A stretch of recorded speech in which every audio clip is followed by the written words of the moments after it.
1800 பக்கங்களில் தன்னுடைய அனுபவங்களை மீண்டும் பதிவு செய்து இன்றைக்கு வெளியிட்டிருக்கிறார் அன்பு நண்பர் திரு மனுஷ்யபுத்திரன் அவர்கள். பேச்சாளராக இருக்கக்கூடிய என்னை போன்றோருக்கெல்லாம், ஆசிரியராக இருந்து பாடம் நடத்துகின்ற என்னை போன்றோருக்கெல்லாம் வாசிப்பு என்பது வேறு வேறு தளத்தில் உறுதி செய்யப்படுகிறது. சில வாசிப்புகள் என்ன செய்யும் என்றால், இதை மக்களிடத்தில் போய் சொல்லலாமே என்று நம்மை தூண்டும். சில வாசிப்புகள் பாடம் நடத்துவதற்கானது. ஆனால் என் வாழ்க்கையில் வாசிப்பு தளத்தில் யாருடனும் பகிர்ந்து கொள்ள வேண்டிய அவசியமே இல்லை என்கின்ற நிலையில் வாசித்து மகிழ்கின்ற நூலைத்தான் நான் எப்பொழுதும் நேசித்திருக்கிறேன். அப்படிப்பட்ட நூல்கள் அவ்வளவு எளிதாக கைக்குள் அடங்கி விடுவதில்லை, வந்து விடுவதில்லை. மனுஷ்யபுத்திரனுடைய புத்திசாலித்தனம் 5 பேருக்கும் பிரித்து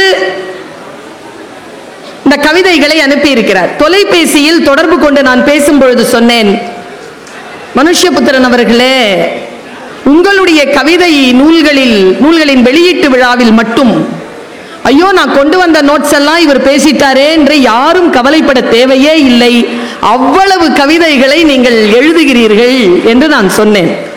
அப்பொழுது அவர் சொன்னார், இன்றைக்கும் அதேதான் நிகழப்போகிறது. ஏனென்றால் உங்களுக்கு கொடுத்தனுப்பிய கவிதைகளை நான் இன்னொருவருக்கு கொடுத்தனுப்பவில்லை என்று சொன்னார்.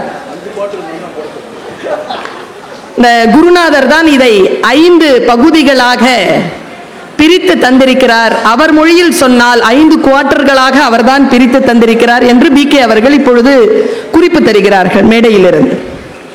நான் இந்த புத்தகத்தை ஒரு பரபரப்பான நாவலை படிப்பது போல் புரட்டி புரட்டி படித்துக் கொண்டே இருந்தேன். இந்த அனுபவத்தை நான் சொல்லித்தான் ஆக வேண்டும். அதிலிருந்து சில பகுதிகள் என்ன பண்ணிருச்சு, என்ன நிலை குத்தி என்னை அப்படியே 2-3 முறை படிக்க வைத்தது. நான் அந்த கவிதைகளை எல்லாம் கட் பண்ணிட்டேன். இதை பேச போறோங்கிற நினைப்பு இல்லாம அதை கட் பண்ணிட்டேன். அந்த கவிதைகள் எல்லாம் கட் பண்ணி பக்கத்தில் வச்சுக்கிட்டே இருந்தேன். அது சொல்லுவாங்க இல்லையா, நான் எப்பொழுதும் ரூமியை வாசிப்பேன். ரூமி சொல்லுவார், தொழுகை நடக்கின்ற பொழுது சில நேரங்களில் தொழுகை நிகழ்ந்து விடுகிறது என்று சொல்லுவார். தொழுகை செய்கின்றவர்கள் எல்லோருக்கும் தொழுகை நிகழ்ந்து விடுவதில்லை. இது சில வினாடிகளில் தொழுகை நிகழ்ந்து விடுவது போல் கவிஞர்கள் கவிதைகளை எழுதுகின்ற பொழுது சில நேரங்களில் கவிதை நிகழ்ந்து விடுகிறது. அப்படிப்பட்ட கவிதைகளைத்தான் இன்றைக்கு உங்கள் மத்தியில் நான் சுமந்து வந்திருக்கிறேன். 20 ஆண்டுகள் எனக்கு மனுஷ்யபுத்திரன் அவர்களை தெரியும். அவர் எழுத தொடங்கிய அந்த காலகட்டங்களில் எல்லாம் அவரோடு எந்த ஒரு நட்புறவு இல்லை. 2000ற்கு மேல்தான் அவருடைய புத்தகங்களை வாசிக்கின்ற வழக்கம். சொன்னா எப்படின்னா, அவர் ஏதாவது ஒரு புத்தக வெளியீட்டு விழாவில் கண்டிப்பா என்ன கூப்பிட்டுருவார். அதுக்கு ஒரே காரணம் தான், அதையும் சொல்லிடவா மனுஷ்யபுத்திரன், ஏமா நீ பேசுறது முக்கியம் இல்லம்மா, நீ பேசனா அந்த புக்கை வாங்கிட்டு போறாமா அப்படின்றார். அந்த மாதிரி தான் ஒரு புத்தகத்தை நான் இப்படி பேசினேன்னா, கோயம்புத்தூர்ல சேரன் ரயில்வே ஸ்டேஷன் ரயில்ல ஏறி உட்கார்ந்துருக்கேன், B1 கோச். ஒருத்தர் வந்து நின்றுட்டு, பர்வீன் சுல்தானா அப்படின்னார். ஆமாங்க. 70 ரூபாய் கொடுங்க அப்படின்னார். ஏன் அப்படின்னு, நீங்க அந்த புத்தக விழாவில் பேசுனதை நம்பி அந்த புக்கை வாங்கிட்டேன், பேச்சு தான் நல்லா இருந்துச்சு, புக்கில் ஒன்றும் இல்லைன்ட்டு. ஆனால் அந்த ஆபத்து எனக்கு மனுஷ்யபுத்திரங்களின் புத்தகங்களை பேசுகின்ற பொழுது வருவதே இல்லை. மிக சிறப்பான அனுபவங்களை பகிரக்கூடிய ஒரு வாய்ப்பை அவர் அந்த வாசிப்பு அனுபவத்தில் தருகிறார். வெயில் ஆர் இசை யார் பேசினார்னு தெரியல, அல்ல வசந்த பாலன் பேசினாரான்னு தெரியல. இந்த மேடையில் உட்கார்ந்து இருக்கின்றவர்கள் எல்லாம் தீவிரமான, தன் துறையிலே தீவிரமாக களமாடி கொண்டிருக்கக்கூடியவர். இசை பேச்சையும் வெயில் பேச்சையும் நாம மறுபடியும் காதல வந்து அந்த ஏர்பட்ஸை மாட்டிக்கிட்டு தான் கேட்கணும், முழுக்க கேட்கணும் அந்த பேச்சை.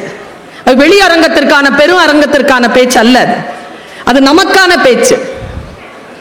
ஆழமாக நாம் இருந்து உள்வாங்கி, யார் இந்த மனுஷ்யபுத்திரன், அவன் கவிதைகளை எப்படி எழுதி கொண்டிருக்கிறான், சக காலத்தில் எழுதுகின்ற தீவிர கவிதைகளை எழுதக்கூடிய எழுத்தாளர்கள் அவன் கவிதைகளை எப்படி மதிப்பிட்டுக் கொண்டிருக்கிறார்கள் என்கின்ற ஒரு திறனாய்வை நாம் தெரிந்து கொள்ள வேண்டும் என்றால் இந்த இரண்டு பேருடைய பேச்சை நாம் திரும்ப கேட்டாக வேண்டும். ஒரு அற்புதமான ஒரு அரங்கம் தான் இது. உண்மைதான், நாம் பார்க்க தவற விடுகின்ற காட்சிகளை கவிஞர்கள் கண்டுகொள்கிறார்கள். இப்போ மீன் பிடிக்கிறான் ஒருத்தன், மீன் பிடிச்சிட்டு கரைக்கு வந்து மீன் விற்கிறான், நாம மீன் வாங்கி சாப்பிடுறோம். ஆனால் ஒரு கவிஞனுடைய பார்வையில் மட்டும்தான் இந்த மீன் பிடிக்கின்ற அந்த வினாடி எப்படி சிறைபிடிக்கப்படுதுன்னு பாருங்க. தூண்டில் மீன் அதன் கண்களில் விடை பெற்றுக் கொண்டது நதி. நீங்க தான் எழுதுனீங்களா? 2வது பரிசு கிடைச்சது உங்களுக்கு. உங்க பேருப்பா?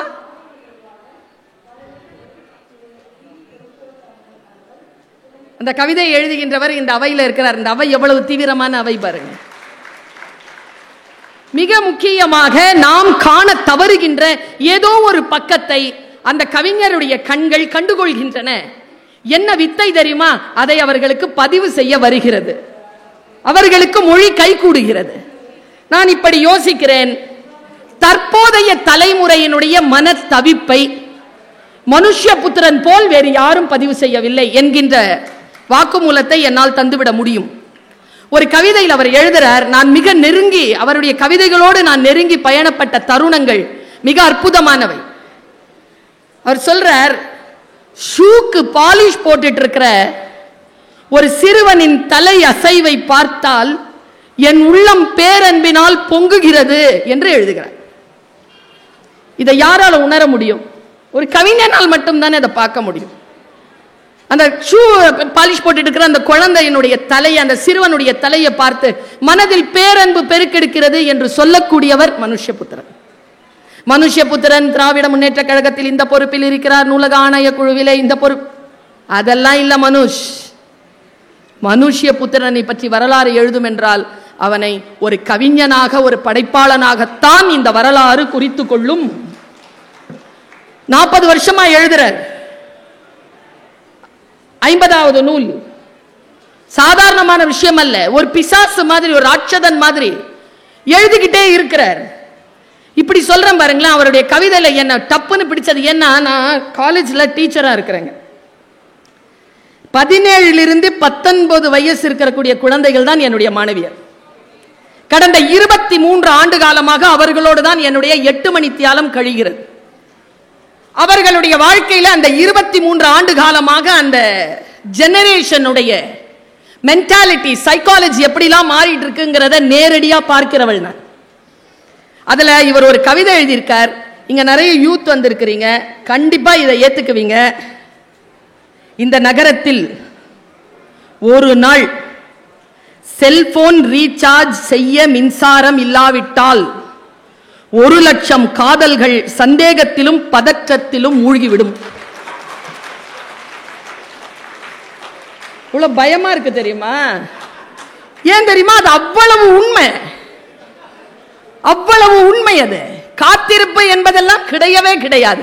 அந்த வினாடியில போன் எடுக்கலனா இது வேற ஒரு சூழல்ல போய்கிட்டு இருக்கு என்று நினைக்கக்கூடிய எண்ண அலைகளில் இன்றைய தலைமுறை இருப்பதனை பதிவு செய்திருக்கக்கூடிய ஒரு கவிதை. நான் எவ்வளவு புத்திசாலி பாருங்க. 1800 பக்கத்தை எப்படி காட்டுறேன் பாருங்க. உன்னை யாரும் அணைத்துக் கொள்ளவில்லையானா சைஸ் ஒழுங்கா இருக்கணும்.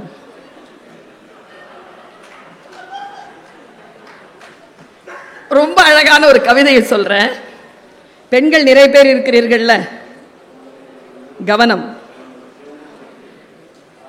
எப்பவுமே ஒரு பெண்ணால் புரிந்து கொள்ளவே முடியாத, தவித்து போயிருக்கக்கூடிய, இதுவரைக்கும் யாரும் பேச துணியாத ஒரு பேசா பொருளை போட்டிருக்கிறார். மூடிய கதவுகளை திறக்காதே என்ற கவிதையில.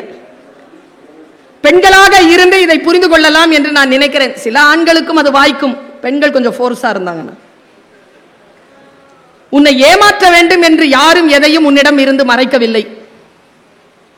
நீ நேசிக்கும் எவரிடமும் யார் குறித்தும் அது யார் என்று கேட்காதே. எவ்வளவு நாளாக தெரியும் என்று கேட்காதே. நீ நேசிப்பவரின் காலர் ஹிஸ்டரியை காட்ட சொல்லாதே.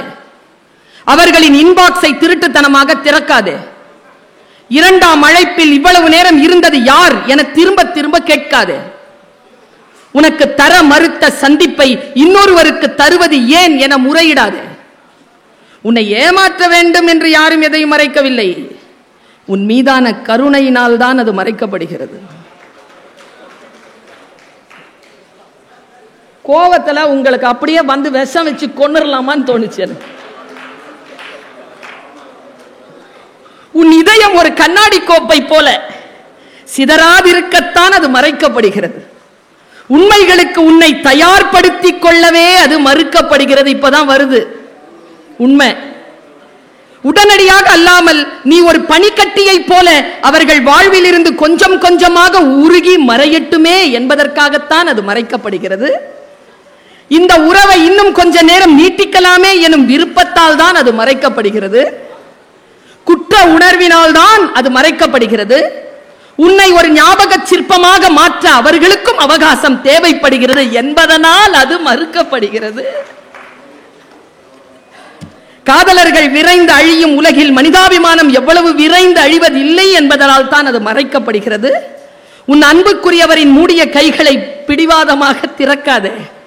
மாறாக சாத்தியிருக்கும் கதவுகளை ஒரு விருந்தாளியை போல மெதுவாக தட்டு. உன் மீதான காதல்களை ஏற்றுக்கொண்டது போல கருணையையும் ஏற்க பழகு. இந்த கவிதையை ரொம்ப நுட்பமா கேட்டாங்கன்னா நிறைய காதலர்கள் வாழ்க்கையில் பிரேக்கப் நடக்கும். இப்போ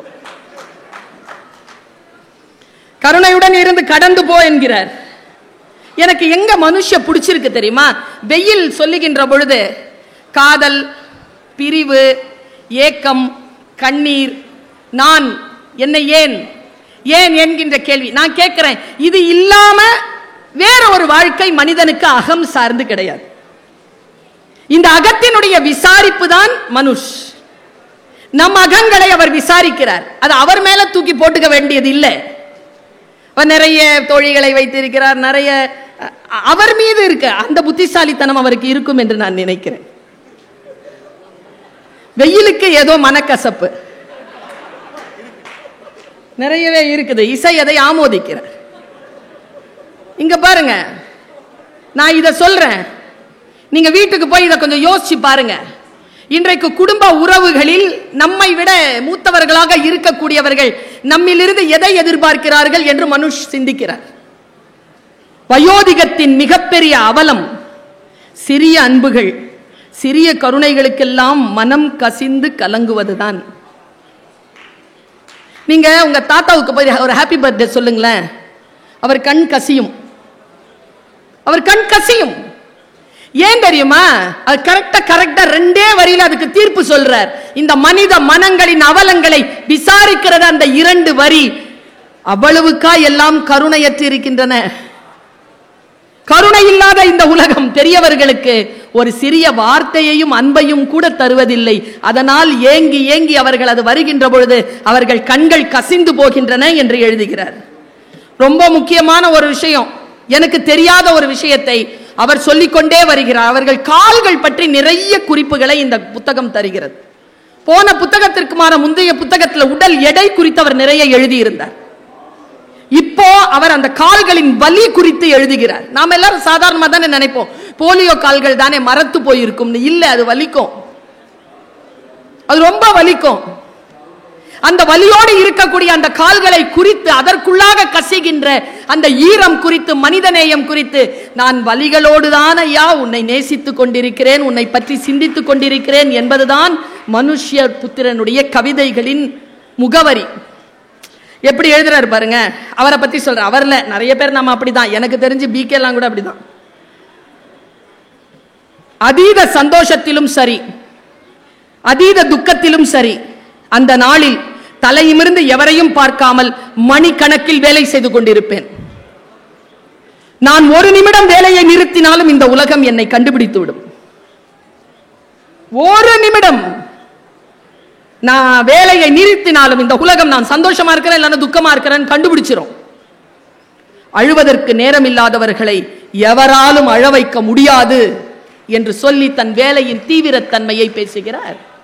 நாம் எல்லாம் இளைப்பாறுகின்ற பொழுது அந்த இளைப்பாறுதலையே தன்னுடைய பணியாக செய்யக்கூடியவராக மனுஷபுத்திரன் இருக்கிறார் என்று அவருடைய கவிதை சொல்கிறது. ஆஹா, இது நிறைய ஃபார்வர்ட் மெசேஜ் அனுப்புவீங்களா? ஒரு காலம் இருந்ததுங்க, எல்லாரும் லவ் லெட்டர் அனுப்பி காதலியையோ காதலனையோ சந்திப்பாங்க. இதுல என்னன்னா, எனக்கு தெரிஞ்சு ஒரு 70களுக்கு பின்னாலாம் நல்லா எழுதுறவனை வச்சு எழுதுவாங்க, அதை கொண்டு போய் காதலன் கிட்ட கொடுப்பாங்க, காதலி கிட்ட கொடுப்பாங்க. இங்க பாருங்க, அவர் எழுதுறார், காதல் கவிதைகளின் ஒரே துயரம் நாம் காதல்களை இழந்த பின்னும் சிலருக்கு எழுதிய காதல் கவிதைகளை திரும்ப பெற முடியாது என்பதுதான். காதல் போயிடுச்சு, காதல் கடிதம் எழுதி அந்த பொண்ணுக்கு அந்த பையனுக்கு கொடுத்தோமே, அந்த கவிதை அதை திரும்ப பெற முடியாது. உனக்கு எழுதியது என இன்னொருவருக்கு பெயர் மாற்றி கொடுத்தாலும் யாருக்கு எழுதப்பட்டதோ அவர்களின் உடல் வாசனையை அதிலிருந்து அழிக்கவே முடிவதில்லை. சொற்கள் காயங்களாகவும் காயங்கள் தழும்புகளாகவும் ஆவது இப்படித்தான். நான் சொன்னேன்ல, இந்த புத்தகத்தை வச்சிட்டு படிக்கும் பொழுது நமக்கும் அந்த கவிதைகளுக்கும் நடுவிலே ஒரு உறவு ஏற்படுகிறது. இது எல்லா கவிதைகள் வாசிப்பிலும் நிகழ்ந்து விடுவதில்லை. அவர் எழுதுகிறார், வெயில் சொன்னார், இசை அதை குறித்து எழுதியிருப்பதாக வேறு சிந்தனையில் அவர் எழுதுறார். இந்த கவிதை பாருங்க, உங்க கவிதையா இருந்தா சொல்லுங்க. எழுதியிருக்கார் அவர், நான் தூங்கும் போது பார்க்கிறவர்கள் சொல்கிறார்கள் தூக்கத்தில் என் தலையை நானே கோதிக்கொள்கிறேன் என்று. அவ்வளவு தூரம் தனித்து போய்விட்டேனா என்ன, தாழ முடியவில்லை. நம்ம தலையை நாமளே கோதிக்கிறது இருக்குல்ல. இளம்பிறை ஒரு கவிதை எழுதியிருந்தாங்க நண்பா. நான் கோபத்துல அன்னைக்கு என்ன ஆச்சுன்னு தெரியல எனக்கு, 2009-10 இருக்கும். கோபத்துல வெளியில வீட்டை பூட்டிக்கிட்டு வெளியில கிளம்பி 2 வீலரை எடுத்துக்கிட்டு நேரா லைஃப் ஸ்டைல் பக்கத்துல வீட்டுக்கு பக்கத்துல நேரா அங்க போயிட்டு 2 டீ கப் வாங்கினேன். வாங்கிட்டு வந்து நேரா வீட்டுல 2 கப்ல டீ தயாரிச்சு போட்டு ஒரு கப்பா முன்னால டைனிங் டேபிள்ல வச்சுட்டு ஒரு பக்கம் இந்த பக்கம் வச்சுக்கிட்டு உட்காந்து குடிச்சேன். அது என்ன கோபம்னு எனக்கு தெரியல. அது நடந்தது ஒரு கவிதையால். இளம்பிறை நீ எழுத மறுக்கும் எனது அழகு என்கிற புத்தகத்தில் எழுதியிருந்தாங்க, உலகத்திலேயே கொடுமையானது நமக்கு நாமே தயாரித்துக் கொள்ளும் ஒரு கோப்பை தேநீர் தான். அது ரொம்ப வலிச்சிருச்சு எனக்கு. நான் போய் 2 கோப்பை வாங்கிட்டு வந்து முன்னால் அந்த கோப்பையை பார்த்துக்கிட்டே குடிச்சிருக்கிறேன். நான் யோசித்து பார்த்தால் தனிமை ஒரு மனிதனை என்னென்னமோ செய்யும். அந்த விஷயங்களை பதிவு செய்ய தெரிந்திருக்கிறது இவருக்கு. அன்பே, நம்மை பிரிப்பது நம் மனங்கள் அல்ல, எண்ணங்கள் அல்ல, பருவங்கள் அல்ல, இந்த நீண்ட சாலைகள், இந்த வளைந்த பாலங்கள், இந்த நீண்ட வெயில், இவைதான் நம்மை பிரிக்கின்றன, மேலும் நம்மை சேர்க்கின்றன என்று எழுதுகிறார். இது ரொம்ப முக்கியம். காதல்ல எதுங்க முக்கியம், மனிதர்களா காதலா? இப்பொழுதெல்லாம் மனிதர்கள் தான் முக்கியமாக போயிட்டாங்க, உணர்வுகள் இல்லை. அந்த உணர்வுகளுடைய அந்த வெயிட்டேஜ் இருக்கு இல்லையா, அதனுடைய எடை, அதன் எடையை மனுஷ் எப்படி எழுதுற பாருங்க. என்றாவது உனக்கு என் கூடவே இருந்து விட வேண்டும் என்று தோன்றும், அப்போது யோசிக்காமல் எல்லாவற்றையும் விட்டுவிட்டு வந்துவிடு. நீ என்னை நோக்கி மிகவும் தாமதமாக வரும்போது நான் இல்லையே என பயப்படாதே, அது அப்படித்தான் நிகழும். நீ என்னிடம் வருவதுதான் முக்கியமே தவிர வரும்போது நான் இருப்பதல்ல.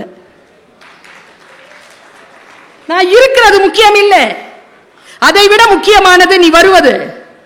இங்க நிறைய பேர் கோச்சிக்கிட்டு இருக்கிறீங்களா, சண்டை போட்டுட்டு இருக்கிறீங்கல்ல நண்பர்கள் கிட்ட, உங்களுக்கெல்லாம் ஆன கவிதை தான். சண்டை போட்டுக்கொண்டு எங்கேயோ உட்கார்ந்து இருக்கிறானே அறச்சிற்றத்துடன் அந்த நண்பன், அவன் சொன்னதாக மனதில் நினைத்துக் கொள்ளுங்கள் ஒரு கவிதை. ஒருவேளை இந்த கவிதை உங்களுடைய நண்பனை உங்களோடு போய் சேர்த்து கொள்ளலாம். பழைய நண்பரே, யாரிடமோ என்னை பற்றி கோபித்துக் கொண்டீர்களாம், நான் உங்களை கண்டுகொள்ளவே இல்லை என. நான் இறந்து விட்டது கூட தெரியாமல். செத்துட்டேன்டா நான், என்னை பத்தி குறை சொல்லிட்டு இருக்கிற, பேசலையா நீ என்னோட? இந்த விஷயத்துல எனக்கு வண்ணதாசனை நினைவுக்கு ஊட்டுகிறது. வண்ணதாசனுடைய கவிதைகள் எனக்கு நினைவுக்கு வருகிறது. அதோ என் நண்பன் வருகிறான், அவன் தான் செத்து விட்டானே என்று யோசித்தேன். அப்படி யோசிக்காமல் இருந்திருந்தால் அவனே கொஞ்ச நேரத்திற்கு வந்திருப்பான். இந்த விசாரணைகள் தான் சொற்களை படிப்பவர்கள். இங்க இருக்கிறீங்க, இந்த அவையில இருக்கிறீங்க.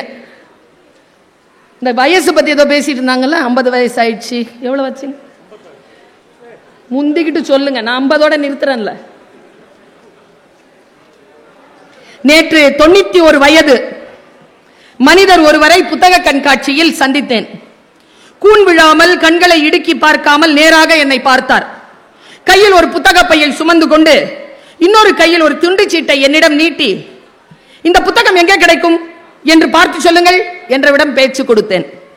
தம்பி, உன் புத்தகங்களும் என்னிடம் இருக்கின்றன. நீ அன்பின் பெயரால் சாத்தானின் வரிகளை எழுதுகிறாய். மேலும் எனக்கு 91 வயதாகிறது, சலிப்பின்றி படிக்கிறேன் என்றார். 91 வயதா? என்னால் நம்பவே முடியவில்லை. என் நண்பர்கள் 40 வயதிலே முதுமை அடைந்து விட்டார்கள். அவர் சொன்னார், நீ ஒன்றை புரிந்து கொள், சொற்கள் எழுதுபவனைத்தான் சாவுக்கு அழைத்து செல்லும், அதை படிப்பவனை அல்ல என்று சொல்லியபடி அவர் ஒரு சிறுவனாக மாறி நடந்து செல்வதை என் கண்ணார கண்டேன் என்று எழுதுகிறார். நான் இப்படி சொல்லி நான் நிறைவு செய்கிறேன். எது தெரியுமா வாழ்க்கையில? எது தெரியுமா? பேச்சு. எது கவிதை தெரியுமா? யார் எழுத்தாளர்கள் தெரியுமா? பேசிட்டு போறவங்க இல்ல பேச்சாளர்கள். பேசிட்டு போனதுக்கு அப்புறமாவும் உங்களோட பேசிக்கிட்டே இருக்கிறவங்க தான் பேச்சாளர். எழுதுறவங்க இல்ல எழுத்தாளர்கள். அவர்கள் எழுதி முடித்ததற்கு பிறகும் அவர்கள் உங்களுக்குள்ளே எழுதி கொண்டே இருக்கிறார்கள் அல்ல, அவர்கள் தான் எழுத்தாளர்கள். கவிதை எழுதி முடித்ததற்கு பிறகும் அதை வாசிக்கின்றவர்களுடைய வெளியிலே கவிதை நிகழ்ந்து கொண்டே இருக்கிறது இல்லையா, அவன்தான் கவிஞன். அப்படிப்பட்ட கவிதைகளை எழுதக்கூடிய ஆற்றல் மனுஷுக்கு வந்திருக்கிறது. நீ அப்படி அன்றைக்கு சொன்னாயே என்று யாரிடமும் கண்ணீருடன் கேட்டுவிடாதே. அந்த சொன்ன தருணம் தான் உண்மையானது, அதற்கு பிறகானது எல்லாம் நடந்து முடிந்தவை என்று எழுதுகிறார். யோசித்து பார்த்தால் அவர் நம்மை வழிபடுத்துகிறார். என்னை நீ துறந்தது அல்ல என் வருத்தம், அது உனக்கு அவ்வளவு எளிதாக இருந்தது என்பதுதான் எனக்கு தாழ் உணர்ச்சியை தருகிறது. ஒரு மனிதனை இவ்வளவு விசாரிக்க முடியுமா ஒரு நாள்? உன்னை பற்றி அந்த நினைப்பை. இதுதான் நிறைவு கவிதை, என் பேச்சின் நிறைவு கவிதை. இந்த மனசு ரொம்ப பேய்ங்க. எதை நினைக்க கூடாதுங்கிறோமோ அதுதான் நினைப்புல வரும். இதை என்ன பண்ணலாம்? மனுஷனுடைய கரங்களை, சிறுவிரலை பிடித்துக் கொள்ளுங்கள். அந்த சிறுவிரல் காட்டுகின்ற அந்த திசையில் இந்த கவிதை செல்கிறது. உன்னை பற்றிய இந்த நினைப்பை எப்படித்தான் தடுத்து நிறுத்துவது? மனம் பிறழ்ந்தவர்களை கட்டி வைக்கும் அதே மண்டபத்தூணில் தான் அந்த நினைப்பையும் கட்டி வைக்க வேண்டும் என்று சொல்லி முடிக்கிறார் அந்த கவிதையை. மனித மனம் விசாலமானது, அது பல்வேறு விதமான விசித்திர தன்மை கொண்டது. அதை விசாரிக்கின்ற பொழுதே அது நழுவி சென்றுவிடும். அதை பிடித்து கொண்டு வந்து எழுத்தில் வடித்து கொடுக்கக்கூடிய ஒரு மகா கவிஞனை இந்த காலம் நமக்கு கொடுத்திருக்கிறது என்றால் அவனை நாம் சரியாக கண்டுகொள்ள வேண்டும். பிரபஞ்சன் இறந்த ஒரு மாபெரும் எழுத்தாளர் பிரபஞ்சன் சொன்னார், இந்த உலகத்திற்காக நான் எழுதுகிறேன், இந்த உலகம் என்னை பார்த்து கொள்ள வேண்டாமா பர்வீன்? அந்த கடமை உணர்வு இவர்களுக்கு எப்பொழுது வரும் என்று கேட்டார். அந்த கடமை உணர்வு நமக்கு இருக்கின்ற பொழுது இத்தகைய படைப்பாளர்கள் இன்னுமாய் நம்மை பற்றி யோசிப்பார்கள், நிறைய கவிதைகளை கொடுப்பார்கள். 1900 ரூபாய்க்கு அந்த புத்தகம் விற்பனைக்கு இருக்கிறது. இன்றைக்கு ஒரு நற்செயலை செய்யுங்கள், அந்த புத்தகத்தை காசு கொடுத்து வாங்கி வீட்டிற்கு அழைத்து செல்லுங்கள். உங்களுடன் மனுஷபுத்திரனும் வருவார். வாய்ப்புக்கு மகிழ்ச்சி. வணக்கம். இந்த தகவல் உங்களுக்கு பிடிச்சிருந்தா லைக் பண்ணுங்க, உங்க ஃப்ரெண்ட்ஸுக்கு ஷேர் பண்ணுங்க, மறக்காம எங்க சேனலுக்கு சப்ஸ்கிரைப் பண்ணுங்க.